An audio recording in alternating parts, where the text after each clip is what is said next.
আমার বরাবরই রান্না করতে, খেতে এবং খাওয়াতে ভীষণ ভালো লাগে। তাই আজকেও থাকছে তোমাদের জন্য একটা রেসিপি ভিডিও। আজকে আমার হেসেলে তৈরি হবে চিলি ফিশ। আজকের রান্নাটা মেনলি মায়ের কথা মাথায় রেখেই, কারণ আমার মা একেবারেই মাংস খায় না।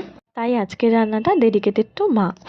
তাহলে চলো কথা বেশি না বাড়িয়ে রান্নাটা শুরু করা যাক। ও হ্যাঁ, আরেকটা কথা না বললেই নয়, আমার আগের শর্টসটাই মানে মেলার ভিডিওটা যারা অনেক এত ভালোবাসা দিয়েছো তাদেরকে অসংখ্য ধন্যবাদ। আর যারা এখনো দেখোনি ঝটপট গিয়ে দেখে এসো। এবার কাজের কথায় ফেরা যাক। প্রথমেই আমি মাংসটাকে ম্যারিনেট করে রেখেছিলাম, সেটাই এখানে ভেজে নিচ্ছি। ম্যারিনেট করার সময় আমি দিয়েছিলাম আদা, রসুন, লঙ্কা বাটা, সয়া সস আর ভিনেগার। একটু কর্নফ্লাওয়ার মিশিয়ে বড় আকারে ভেজে নিতে হবে। এরপর ওই তেলেই রসুন আদা কুচি দিয়ে ডুমো ডুমো করে কেটে রাখা পেঁয়াজ এবং ক্যাপসিকাম দিয়ে শ্যালো ফ্রাই করে নিতে হবে।